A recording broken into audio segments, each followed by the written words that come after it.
کہ دنیا کی کامیابی برائی ہے. یہ سورت صرف ایک سوال پوچھتی ہے کہ ایسا تو نہیں کہ جو نعمتیں میں نے تمہیں دی ہیں, جو اسکلز میں نے تمہیں دی ہیں, وہ آج تمہاری پہچان بن چکی ہیں. اب لوگ یہ نہیں کہتے کہ اگلا بندہ نمازی ہے, بلکہ یہ کہتے ہیں ارے وہ تو بہت بڑے پیسے والے ہیں. نہیں نہیں نہیں, اللہ صرف یہی سوال کر رہا ہے کہ ایسا نہ ہو کہ دنیا کی ریس میں تم اتنے زیادہ الجھ جاؤ کہ تم اپنے فرض سے دور ہو جاؤ, اللہ کے حکم سے دور ہو جاؤ, اور وہ چیزیں تمہاری پہچان بن جائیں. اور جب زندگی میں ایسا لگے نا کہ میں تکاثر والی کیٹیگری میں آ رہا ہوں, تو بس بہت چھوٹے موٹے 2-3 کام کرنے ہیں. سب سے پہلے اپنے فرض چھوڑنا بند کر دیجئے. کچھ بھی ہو جائے یاد رکھیے کہ نماز کسی صورتحال نہیں چھوڑ سکتے, بیاج پر سامان کسی صورتحال نہیں لے سکتے, کیونکہ آپ کو اگلے سیکنڈ کی بھی خبر نہیں ہے. دوسرا, ہر رات سونے سے پہلے اپنے آپ سے سوال کیجئے کہ آج کیا میں نے کچھ ایسا کیا ہے جس سے جب مجھے قبر میں سوال ہو تو میں کہہ سکوں کہ ہاں اللہ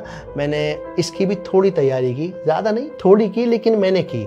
تو ہر دن کچھ نہ کچھ ایسا ضرور کیجئے جو آپ کو قبر کے لیے تیار کرے, چاہے وہ قرآن کا ایک لفظ پڑھنا ہو, ایک لفظ سمجھنا ہو, ایک پیج پڑھنا ہو, نماز پڑھنی ہو, ذکر کرنا ہو, کسی کی مدد کرنی ہو, امی کو دیکھ کر مسکرانا ہو, کچھ بھی. Just be humble and be kind and be prepared for the آخرہ, for the قبر. امید کرتا ہوں کہ آپ کو ویڈیو پسند آئی ہوگی, بات سمجھ آئی ہوگی. ألهاكم التكاثر حتى زرتم المقابر